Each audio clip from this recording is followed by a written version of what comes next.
Hi everyone, I'm Petro, the project scientist of NASA's Lunar Reconnaissance Orbiter spacecraft, which has been at the moon for over a decade now, sending back a treasure trove of data, including some spectacular images. Take a look at that. Inevitably, whenever NASA publishes a photo or releases a video of ours showing the lunar landscape, we get emails, tweets, and online posts from viewers asking us to further explain some of the weird-looking visuals that they're seeing. So today, we're going to look at these strange and mysterious-looking features on the moon to answer the question, what the heck is that? So let's launch into this. The moon. In our video, Apollo 13 Views of the Moon, many viewers wondered about this strange-looking circle with dark lines. So what the heck is that?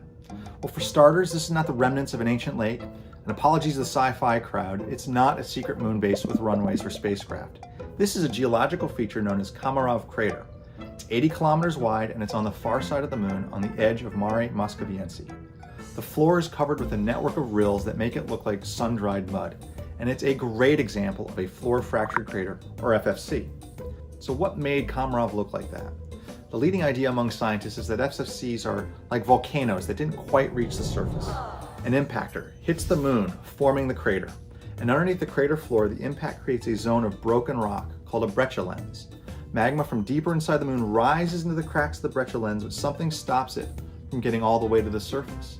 So it spreads out under the crater floor, forming what's called a sill.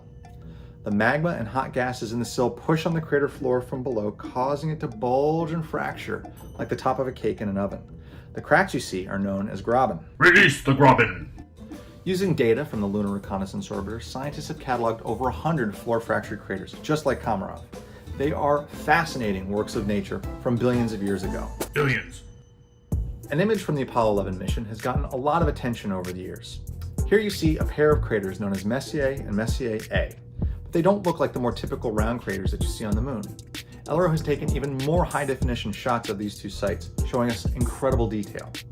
These oval shapes and areas of ejected rock do look like they could belong in Star Wars as the crash site of the Millennium Falcon. And actually, the way you might imagine a scene like that happening, with an object slamming and then skipping across the surface, is what took place here, except with an asteroid.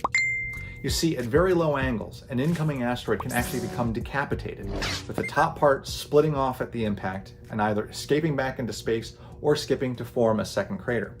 Think of it like skipping a stone across the water. Both laboratory impact experiments and computer modeling have demonstrated the physical effects of the oblique impact of a large asteroid on the moon, and LRO's data helps prove the formation of these unusual features. Hello. Scattered across the lunar surface are these long, winding features, which many viewers have correctly assumed are channels. On the moon, these are called rills. There's a prominent one here on the Aristarchus Plateau, and if you're comparing to visuals on the Earth, you might be tempted to think about long river canyons flowing in long, sweeping meanders, like the mighty Mississippi pouring out into the Gulf of Mexico. And if that's what you're thinking, erase it from your memory, because it's wrong. Now, to be fair, when these channels were observed on the moon for the first time, there was an immediate thought that water may have carved these features. But once we got actual samples from the moon, combined with additional spacecraft data and studies over the years, we've come to understand that there was never flowing water on the moon. So what could carve these sweeping features? If you said flowing liquid hot magma after it erupted on the moon's surface, you'd be correct. Winner! When lava flows across the surface, it erodes the crust and slowly flows as it bends and turns, forming these beautiful channels. We have a great view of this in our Rima Prins visualization. Here you see a long channel where lava once flowed from the Vera volcanic depression. Eruptions of lava fountains formed a lake of lava 300 meters deep and carved a lava channel 100 times deeper than anything found on the Earth. These types of features were so compelling that the Apollo 15 mission went and explored one in 1971, known as the Hadley Rill.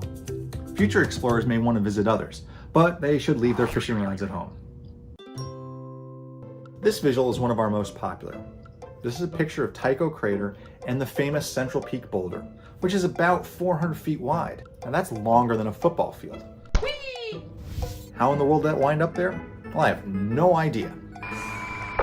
No, dadgummit. We're going to fly now into a spot on the near side to look at this weird feature, which has long defied an easy explanation.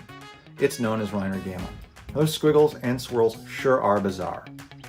A combination of computer modeling and data gathered from numerous recent lunar missions, including Lunar Reconnaissance Orbiter, now sheds light on the origin of these unusual surface decorations, which we call lunar swirls.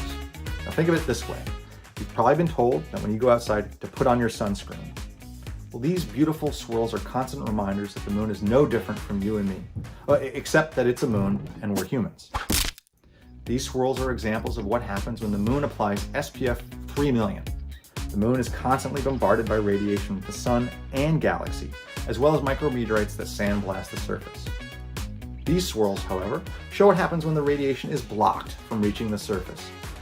Data suggests that small magnetic anomalies block radiation from reaching the surface, and therefore prevent the moon from getting sunburned in these areas, which keep them as bright as they appear to be.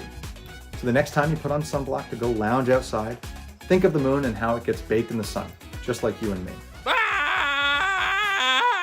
Thanks for watching today. Hopefully this video taught you more about the moon and that you aren't left thinking, what the heck was that? I'm Petro signing off.